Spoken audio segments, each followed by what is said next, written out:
महात्म्य में जो मुख्य संवाद है वो ब्रह्मा जी और देवर्षि नारद जी का संवाद है।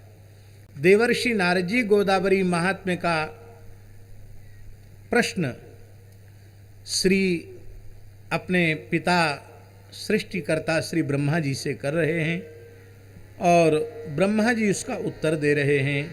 नारद उवाच कमंडलु स्थिता देवी महेश्वर जटागता श्रुता देव यथा मर्त्य मागता तद्ब्रवी तुम्हें। नारद जी ने पूछा कि हे भगवन, हमने सुना है कि पहले गंगा जी आपके कमंडल में विराजमान हुई और कमंडल से फिर जब आपने भगीरथ जी की प्रार्थना पर छोड़ा तो भगवान शिव ने अपनी जटाओं में धारण किया। वो जटाओं में जो विराजमान गंगा जी हैं वो इस मृत्युलोक में किस प्रकार से आईं, इसका कृपा पूर्वक आप वर्णन कीजिए। ब्रह्मा जी ने उसका उत्तर देते हुए कहा कि यह गोदावरी साक्षात दक्षिण गंगा है। ये गंगा महेश्वर की जटा में ही विराजमान थी। इस धरती पर गंगा जी को जो जटाओं से लेकर धरती पर आए, दो महापुरुष हुए और इसके दो भाग हो गए, एक महापुरुष ब्राह्मण और एक महापुरुष क्षत्रिय। इसके एक भाग को महर्षि गौतम नामक ब्राह्मण ने व्रत दान और समाधि के द्वारा भगवान शिव की उपासना करके भूतल पर श्री महर्षि गौतम इस धारा को जो शिवजी की जटाओं में विराजमान थी उसको लाए और इसने लोकों में विशेष ख्याति को प्राप्त किया। यही धारा हुई श्री गोदावरी गंगा। और दूसरा भाग जो जटाओं से आया उसको सूर्यवंश के नरेश महाराज भगीरथ प्रचंड तप और नियम का पालन करते हुए भगवान शिव की उपासना करके शिव को संतुष्ट करके उनकी जटाओं से गंगा जी की एक धारा को भगीरथ जी लेकर के आए। और ये गंगा जी के भारतवर्ष की धरती पर दो स्वरूप हैं, एक गोदावरी गंगा और एक भागीरथी गंगा। ये दो गंगाओं का स्वरूप है। नारद जी ने पूछा कि गंगा जी तो भगवान शंकर की जटाओं में ही उपस्थित थी, विराजमान रहती थी। गौतम उसके एक भाग को और शेष भाग को भगीरथ जी कैसे इस पृथ्वी पर ले आए, किस कारण से पृथ्वी पर ले आए, इस पूरे चरित्र को आप कृपा करके बताइए। यहाँ एक बड़ा रसमय प्रसंग है कि भगवान शिव का पार्वती जी के साथ विवाह हुआ और भगवान शिव की अर्धांगिनी पार्वती हैं, भगवान अर्धनारीश्वर हैं। अपने आधे अंग में भगवती जगदम्बा पार्वती को भगवान शिव ने स्थान दिया है और उस समय भगवान शिव की जटाओं में गंगा जी विराजती थी। तो भगवान भगवती पार्वती से तो प्रेम करते ही शिव जी जटाओं में स्थित गंगा जी से भी प्रेम करते थे। तो यद्यपि भगवान में विकार नहीं होता है, निर्विकार होते हैं। भगवान शिव निर्विकार हैं और भगवती जगदम्बा पार्वती भी उन्हीं का स्वरूप हैं, इसलिए यह भी सर्वथा निर्विकार हैं। लेकिन गंगा जी जीव जगत के कल्याण के लिए धरती पर आवें, इसके लिए एक लीला रची गई। वो लीला क्या थी? गंगा जी के प्रति भगवान शिव का विशेष प्रेम देख करके पार्वती जी ने कहा कि ये ठीक नहीं है। शंकर जी से कहा कि देखो, ब्याह तो तुम्हारा हमारे साथ हुआ है पर हमको लगता हमसे थोड़ा कम प्रेम है। आपकी जटाओं में जो गंगा जी विराजती उनसे प्रेम ज़्यादा है। यद्यपि गंगा भी मेरी बहन ही है। क्यों है बहन जानते हैं? हिमालय की पुत्री पार्वती और हिमालय से उत्पन्न हुई गंगा, इसलिए इस हिमालय के संबंध से मेरी बहन ही है। लेकिन बहन है तो बहन बन के रहें, हमारी सौत क्यों बनना चाहती हैं? इतना आप इनके ऊपर आसक्त क्यों हैं? तो भगवान शंकर मुस्कुरा देते, कुछ बोलते नहीं। तब भगवती पार्वती ने यह विचार किया कि अब जटाओं में ही रहना गंगा जी का श्रेयस्कर नहीं है, ये अब धरती पर आवें जिससे प्रेम केवल शिव जी का मेरी ओर ही सर्वाधिक प्रेम हो जाए। एक प्रेम का सिद्धांत है प्रेमी अपने प्रेमास्पद से कुछ नहीं चाहता है, पर ये जरूर चाहता कि इसका पूरा पूरा प्रेम मुझे ही प्राप्त हो। ये संसार में भी ऐसा ही है और सब जगह प्रेम का सिद्धांत यही है। तो पार्वती जी को उदास देख करके कार्तिकेय जी ने, गणेश जी ने और पार्वती जी की प्रिय सखी जया ने, तीनों ने पूछा कि माता जी आप इस समय कुछ उदास सी रहती हैं, क्या बात है। पार्वती जी ने कहा कि भगवान शंकर का ज़्यादा प्रेम गंगा जी से है, मुझसे थोड़ा प्रेम कम है। तो तुम सत्पुत्र हो और जया से कहा तुम मेरी सखी हो, तो तुम्हारा कर्तव्य यही है, तुम चिंता का कारण पूछ रही हो तो उसका निवारण कर सको तो मैं कारण बताऊं। कहा हम अवश्य निवारण करेंगे। तब कहा कि जो जटाओं में स्थित गंगा जी हैं उनसे शिव जी का विशेष प्रेम है, इनको किसी प्रकार से तुम भूतल पर भेजो। सबने निश्चय कर लिया और कहा कि बिल्कुल ठीक है। पार्वती वाच न देवैर नासुरैर यक्षैर न सिद्धैर भवतापि च न राजभीरन्यथैर्वा रन्यथान्यैर्वा न गंगाम त्यजति प्रभु। भगवान शंकर देवता असुर यक्ष सिद्ध कोई कुछ भी कहे, गंगा जी का त्याग भगवान शिव नहीं कर सकते हैं। इसलिए गंगा जी को कैसे भी करके और तुम हिमालय के माध्यम से पृथ्वी पर ले आओ। ऐसा कहकर ब्रह्मा जी ये कथा श्री नारद जी को सुना रहे हैं। श्री ब्रह्मा जी ने कहा कि उस समय श्री गणेश जी, कार्तिकेय जी और पार्वती जी की सखी जया, ये तीनों आकर के धरती पर विचरण करने लगी। उसी समय एक विचित्र घटना घट गई। वो घटना ये थी कि द्विर्द्वादश समामर्ते सर्व प्राणी भयावहा ततो विनष्ट महवत जगत स्थावर जंगमम। 12 और 2 कितना हुआ? 14 वर्ष का इस धरती पर अकाल पड़ गया। कितने वर्ष का अकाल? 1 वर्ष 2 वर्ष वृष्टि न हो तो हाहाकार मच जाता है, और 14 वर्ष अनावृष्टि हो जाए तो कितना उपद्रव होगा, कितना विकट परिस्थिति होगी। ये संपूर्ण धरती की स्थिति अत्यंत भयावह हो गई। सारा स्थावर जगत नष्ट जैसा हो गया। लेकिन इस पूरी धरती पर कोई एक ऋषि यदि सुखी थे तो वे महर्षि गौतम थे, जो ब्रह्मगिरी पर्वत पर तपस्या कर रहे थे। उनकी गायत्री उपासना के प्रभाव से उनका सर्व कामप्रद पुण्यमय आश्रम, उसमें कोई दुर्भिक्ष का प्रभाव नहीं था। वहाँ के वृक्ष हरे भरे थे, वहाँ सुंदर जल भी था, वहाँ कृषि भी थी। तो उस समय ब्रह्मा जी ने इस अनावृष्टि को दूर करने के अभिप्राय से जिस देवगिरी पर, जहाँ से गोदावरी जी प्रकट हुई है, ऊपर पहाड़ दिखाई पड़ता है, वहाँ ब्रह्मा जी ने यज्ञ किया। और जब ब्रह्मा जी ने यज्ञ किया तो उस पर्वत का नाम ब्रह्मगिरी हो गया। ब्रह्मा जी यज्ञ करके चले गए और आधि व्याधि दुर्भिक्ष अनावृष्टि भय शोक दरिद्रता आदि की बातें कभी भी ब्रह्मगिरी पर सुनी नहीं गई। ऐसा पवित्र वातावरण श्री महर्षि गौतम की तपस्या के प्रभाव से हो गया। उस समय धरती के जितने ब्राह्मण थे वो सब अपने धर्म की रक्षा करके लिए, प्राणों की रक्षा करने के लिए, अपने गोवंश को लेकर ब्राह्मण सब के सब इस सह्याद्री पर्वत, जिसको ब्रह्मगिरी कहा जाता है, यहाँ महर्षि गौतम के निकट आ गए। और गौतम जी ने सभी ब्राह्मणों को प्रणाम किया और उनको सबको अपने आश्रम में निवास दे करके कहा कि आप बिल्कुल चिंता न करें, यह आपका ही स्थान है। किसी ऋषि का शिष्यवत, किसी का पुत्रवत, किसी का पितृवत वे पालन करने लगे। जिस ऋषि को जो आवश्यकता थी उन संतों को, ऋषियों को गौतम जी ने उनको प्रदान किया। निरंतर गौतम जी परिचर्या करते थे और गौतम जी की तपस्या के प्रभाव से उस ब्रह्मगिरी पर दिव्य औषधियाँ प्रकट हो गईं। वे औषधियाँ भी अपने प्रभाव का वर्णन करने लगीं, जिससे लोग निरोग होने लगे।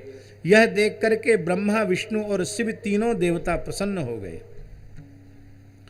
अब तो और अधिक ब्रह्मगिरी की शोभा बढ़ गई।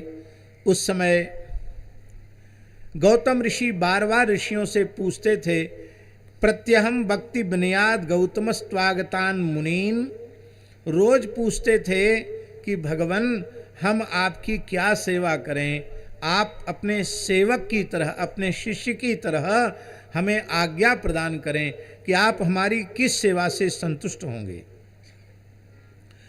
उसी समय भगवान गणपति और भगवान स्कंद कार्तिकेय ये सब के सब भी उसी आश्रम में निवास कर रहे थे। ब्राह्मण वेश में गणेश जी भी निवास कर रहे थे, कार्तिकेय जी भी निवास कर रहे थे। और उस समय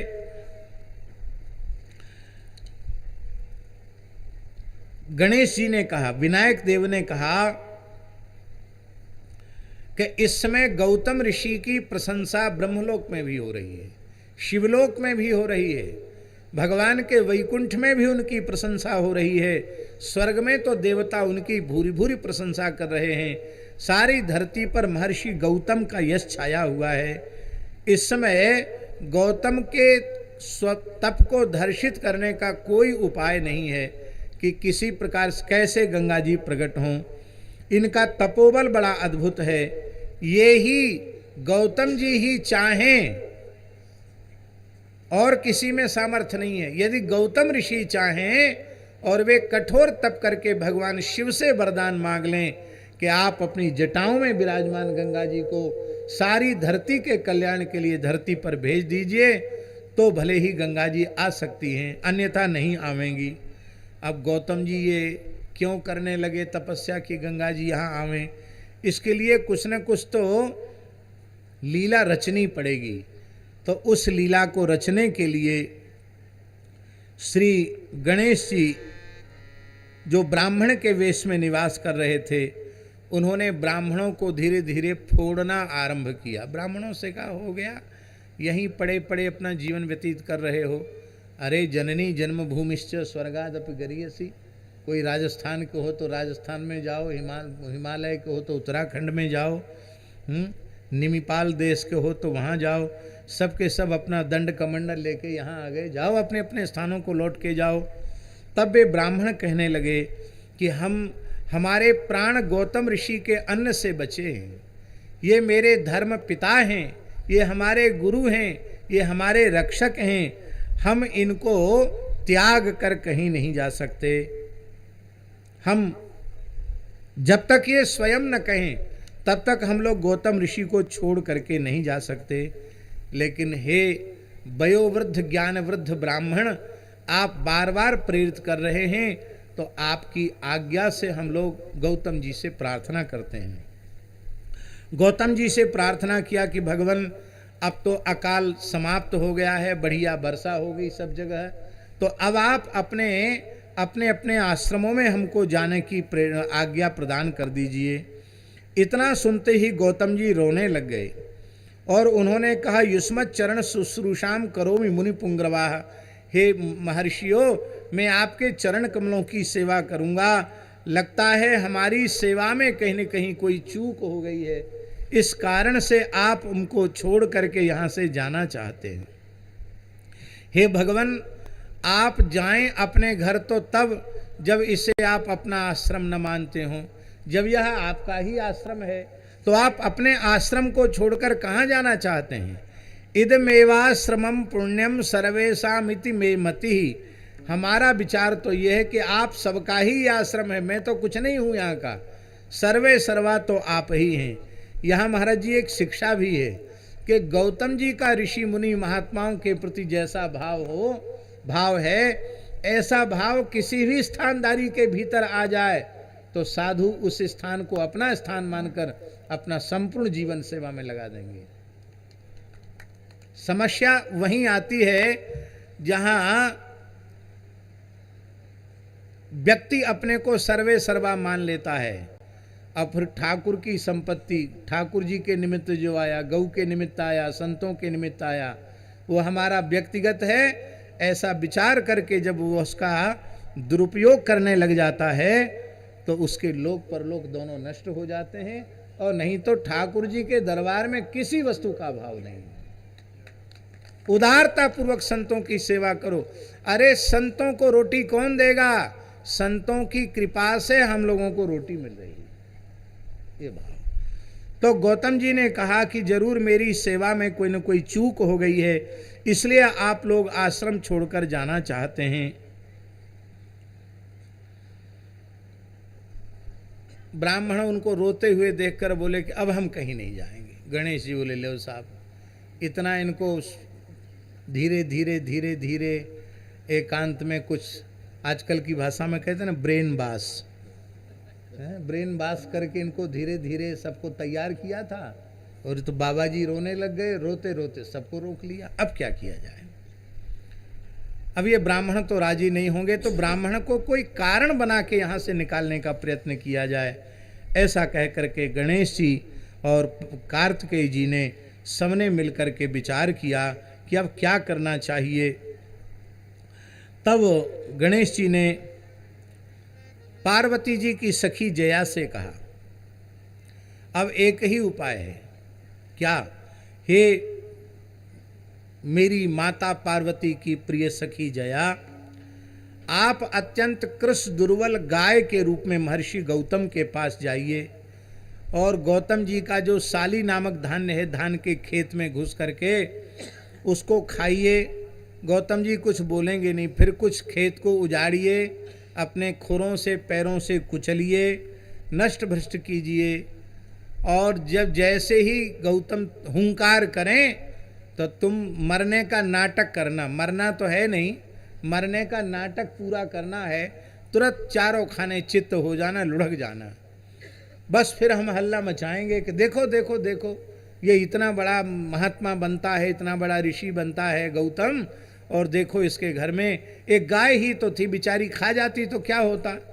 बताओ, गाय को मार दिया, गाय को मार दिया, और गाय को मार दिया, ये हल्ला मचेगा तो ब्राह्मण कहेंगे अब हम यहाँ एक दिन भी नहीं रुक सकते, क्योंकि जहाँ कोई पाप हो जाए वहाँ रहने से फिर जब तप आदि का पुण्य नहीं मिलता है।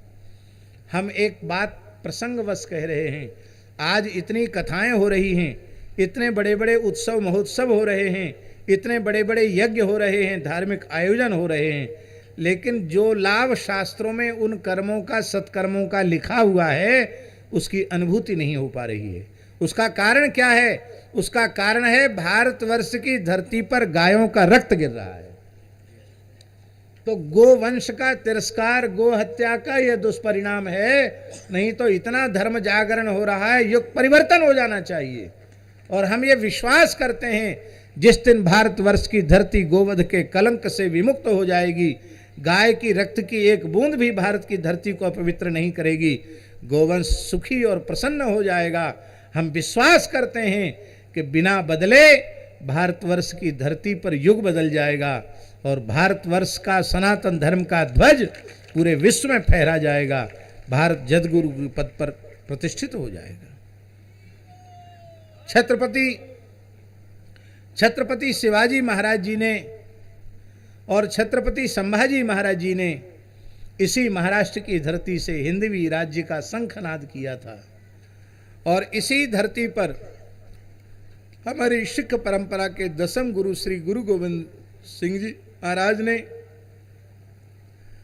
गौ घात को दुख सिख जग से मिटाऊं, ऊपर आ जाएं, ऊपर कुर्सी पर बिराजे, गौ घात को दुख सग जग से मिटाऊं, ये प्रतिज्ञा श्री गुरु गोविंद सिंह जी ने की थी कि गो हत्या का पाप हम सारी धरती से मिटाना चाहते हैं। इस प्रकार से ये तो अब जया ने वृद्ध दुर्बल गाय का रूप धारण कर लिया और गौतम जी बैठकर माला फेर रहे थे, तप कर रहे थे। और उसी समय गाय ने साली नामक धान्य को खाना आरंभ किया, कुछ पैरों से कुचल दिया।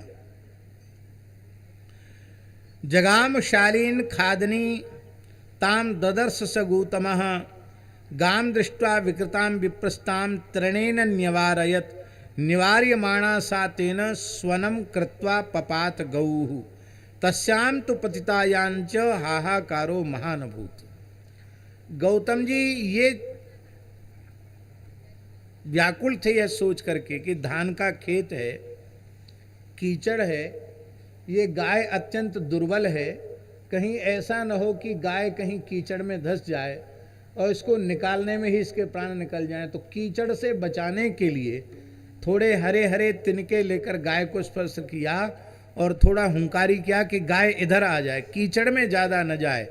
इतना हुंकार करते ही तो वो तो साक्षात पार्वती की सखी जया देवी थी, वो बड़े जोर से आर्तनाद करते हुए, करुण क्रंदन करते हुए वहीं लुढ़क गई। इतना देख करके ब्राह्मण जो थे वो सब बड़े दुखी हो गए और वो कहने लगे कि ब्राह्मणा ऊचुहु, ब्राह्मणों ने कहा इतो गच्छामहे सर्वे न स्थातव्यम तवाश्रमे पुत्रवत् प्रोषिता पोषिता सर्वे पृष्ठोसि मुनिपुंगव। हे भगवान, अब हम आपके आश्रम में नहीं रुक सकते, क्योंकि यहाँ एक गाय मारी गई है और यद्यपि आपने हमारा पुत्रवत पालन किया है, इसलिए हम आपको कुछ कह भी नहीं सकते। लेकिन अब यहाँ आपके यहाँ रहकर आपका जल पीना, आपका अन्न खाना अब हमारे लिए बहुत ही दुष्कर है। धर्मशास्त्र के अनुसार जिसको ब्रह्म हत्या गोहत्या जैसे पाप लग जाएं, तो जब तक वह पाप का प्रायश्चित न करे तब तक उसका अन्न जल ग्रहण नहीं करना चाहिए, तब तक उससे संभाषण भी नहीं करना चाहिए, उससे बोलना भी नहीं चाहिए। यह सुनकर के गौतम ऋषि मूर्छित होकर के पृथ्वी पर गिर गए और ब्राह्मण मंडली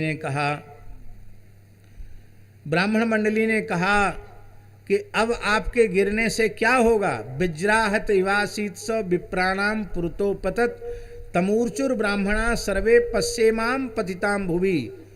बोले तुम्हारे गिरने से क्या होगा, आपको रोते हुए गिड़गिड़ाते देखकर हमको दया नहीं आ रही है। क्यों? क्योंकि रुद्राणाम मातरम देवीम जगताम पावनीम प्रियाम, ये 11 रुद्रों की माता है गाय, ये साक्षात रुद्रों की माता है, सारे जगत को पवित्र करने वाली है, सारे धरती के तीर्थ गाय में निवास करते हैं। गाय चलता फिरता महातीर्थ है, संपूर्ण देवता, संपूर्ण ऋषि, संपूर्ण पितृ गाय में निवास करते हैं और वो गाय तुम्हारे आश्रम में निष्प्राण हुई है। इसलिए जब तक तुम इसका प्रायश्चित नहीं करोगे तब तक चाहे जितने रोग आओ हम यहाँ नहीं रह सकते, हम यहाँ से चले जाएंगे। क्योंकि चीर्णम व्रतम क्षयम याति यथा वासस्तदा त्वदाश्रमे वयम नान्य धना ब्रह्मन केवलंतु तपोधना। हे भगवान, हम तपोधन ऋषि हैं, हमारे जीवन की सारी तपस्या नष्ट हो जाएगी यदि अब हमने यहाँ का पानी पी लिया, यहाँ का अन्न खा लिया, तो अब हम यहाँ नहीं रह सकते, आप प्रायश्चित कीजिए। गौतम जी ने कहा कि ठीक है, यद्यपि मेरे मन में ऐसा कोई भाव नहीं था, मैं तो गौ और ब्राह्मणों का स्वयं ही उपासक हूँ, लेकिन अनजाने में ही सही, भवितव्यता वश ही सही, यदि हमसे गोहत्या का पाप बन गया है तो आप पंच परमेश्वर हो, आप कृपा करके हमें प्रायश्चित बताइए, आपका प्रायश्चित हम लोग मानेंगे। गणेश जी तो गणेश जी हैं, मोदक प्रिय मंगल दाता विद्या वारिधि बुद्धि विधाता, उनसे बड़ी बुद्धि किसमें होगी गणेश जी से ज़्यादा। गणेश जी ने अपने प्रवचन से सारे ब्राह्मणों को प्रभावित कर लिया था। ब्राह्मण बोले भाई देखो, ये जो ब्राह्मण वयोवृद्ध पंडित जी हैं जो थोड़े स्थूल काय हैं, लंबोदर हैं, ये जो बड़े बूढ़े पंडित जी हैं ये सबसे विद्वान हैं, तो प्रायश्चित किसी विद्वान से ही पूछना चाहिए, ये सबसे विद्वान बुद्धिमान हैं, ये जो कह देंगे प्रायश्चित आपके लिए हम सब लोग मान लेंगे, और फिर उस प्रायश्चित को आप कर लो, फिर हम लोग आपका अन्न जल सब कुछ स्वीकार कर, नहीं तो आपका जाति से बहिष्कार।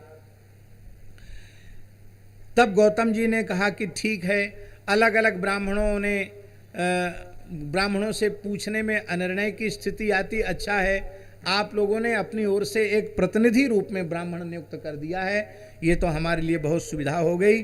तो ये जो वृद्ध पंडित जी हैं, ये ब्राह्मण देवता जो कहेंगे प्रायश्चित वो हम मान लेंगे। विघ्नराज उवाच, विघ्नराज माने गणेश जी ने कहा कि देखो भाई, हम प्रायश्चित बताएंगे तो सही, लेकिन पहले तुम लोग सब हमारा समर्थन करो।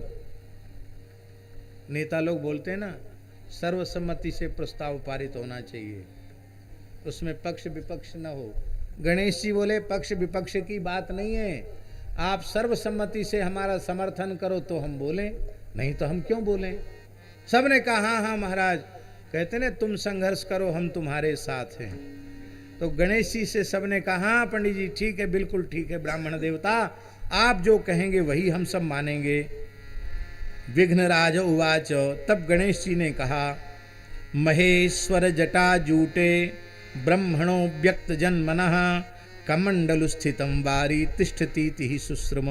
हमने सुना है भगवान शिव के जटा जूट में भगवती गंगा जी विराजमान हैं, और वो गंगा जी पहले कमंडलु में विराजमान थीं, कमंडलु से शिव जी की जटाओं में विराजमान हो गई हैं। वे गंगा जी पुनः शिव जी की जटाओं से प्रकट होकर के यहाँ आवें और यहाँ पड़ी हुई गाय को अपने जल से सींचें। तो हमको ऐसा लगता है कि उनके सींचते ही ये मृत गाय जीवित हो जाएगी, और यही आपका प्रायश्चित है, बस गंगा जी यहाँ आ जाएं। ततो वत्स्यामहे सर्वे पूर्वत तव वेश्मनि, तब पहले जैसे ही हम लोग निवास करेंगे, ऐसा कहा। ऐसा कहकर के जब उन्होंने ऐसा कहा, उसी समय स्वर्ग में नगाड़े बजने लगे और आकाश से पुष्पों की वर्षा होने लगी, जय जयकार होने लगी। बोलो श्री गौतम जी महाराज की जय।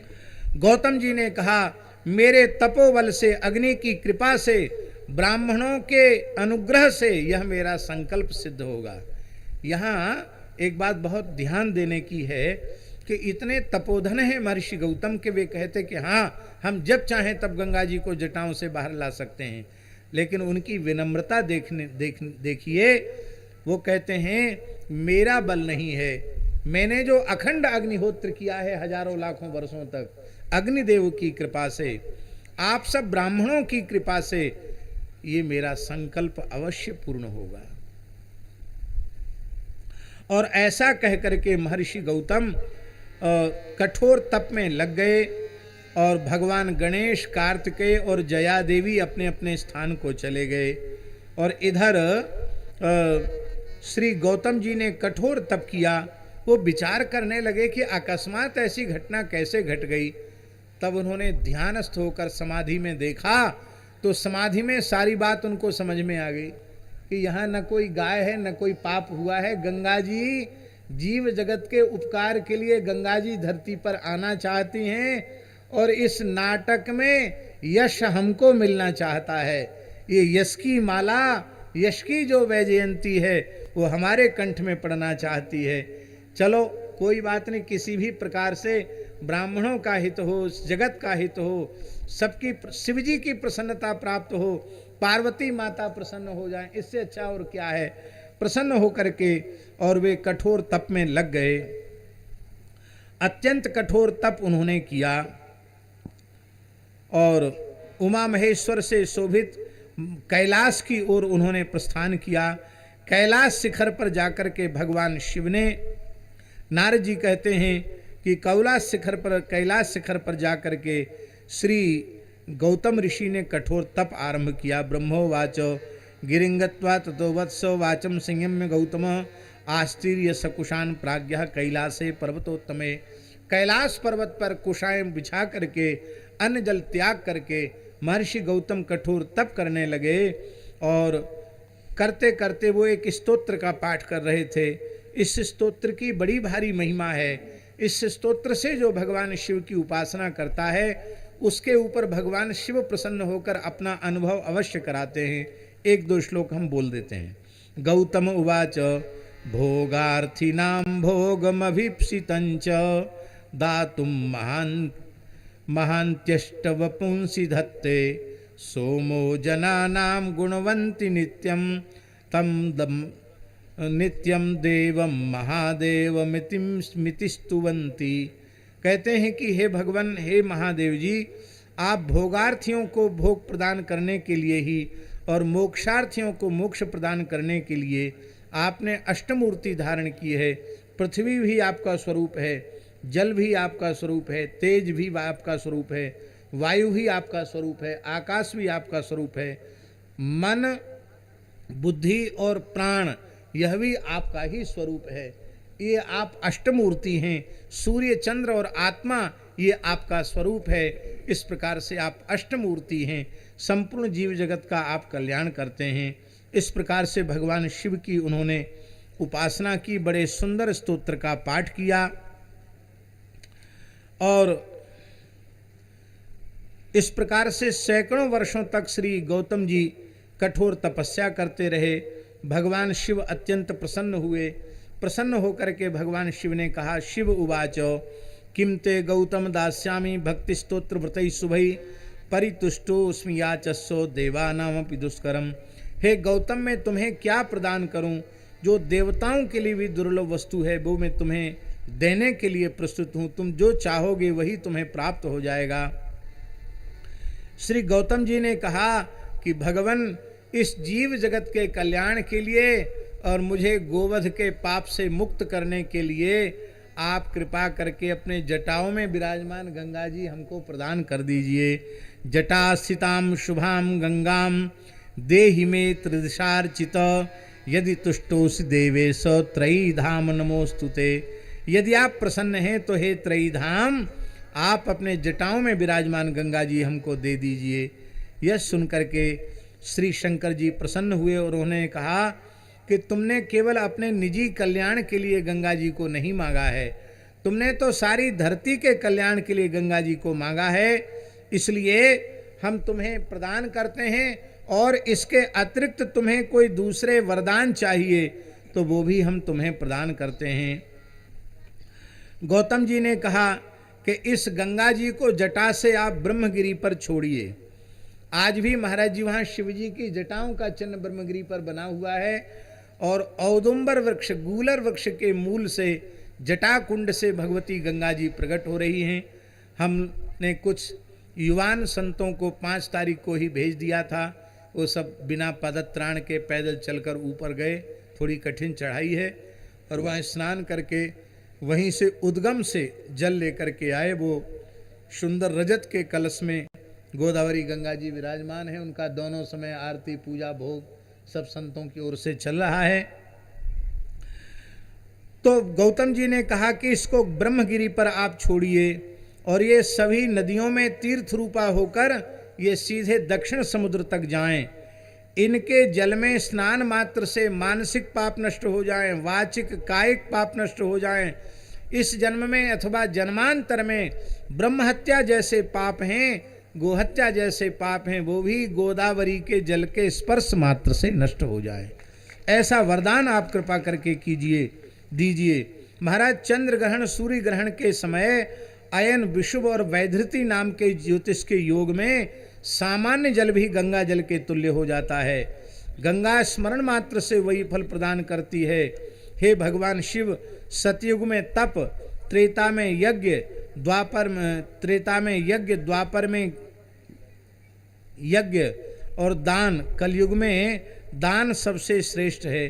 द्वापर में पूजा और कलयुग में दान ही सबसे श्रेष्ठ है। तो द्वापरे यज्ञ दाने च दानमेव कलौ युगे, कलयुग में दान ही सबसे प्रकट 4 पद धर्म के कलमहु एक प्रधान, येन केन वृद्धि दीने दान करे कल्याण, ऐसा तुलसीदास जी महाराज ने भी कहा है।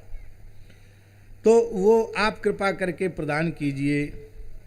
हे भगवान शिव, ये गौतमी गंगा, गोदावरी गंगा जहाँ जहाँ से प्रवाहित हों वो सारा क्षेत्र पवित्र हो जाए। महाराज जी इतनी विलक्षण बात लिखी है, योजनानाम तु परितु 10 यावच्च संख्यया तदनंतर प्रविष्टानां महापातकिनाम अपि तत्पत्रीणांच तेषां च स्नानाया गच्छताम शिव स्नाने चाप्यंतरे मृत्योर्मुक्ति भाजो भवन्तु वै। बड़ी विलक्षण बात लिखी है गोदावरी के महात्म्य में। महाराज जी लिखी है, गोदावरी जी का उत्तर तट 10 योजन तक, 10 योजन का मतलब होता है 40 कोस, 40 कोस का मतलब होता है 120 किलोमीटर। गोदावरी का 120 किलोमीटर का क्षेत्र ये पवित्र है। गोदावरी का दूसरा तट भी 120 किलोमीटर का क्षेत्र इतना पवित्र है कि उस क्षेत्र में कोई प्रवेश कर जाए तो उसके पाप नष्ट हो जाते हैं। और महाराज जी लिखा है कि कोई गोदावरी स्नान के लिए चले और कथनचित बीच में उसकी मृत्यु हो गई तो भले ही महापापी ही क्यों न हो, बीच में मृत्यु हो गई, गोदावरी का दर्शन तक नहीं कर पाया, तो भी वह वैकुंठ की प्राप्ति का अधिकारी हो जाएगा। वो संसार चक्र से छूटकर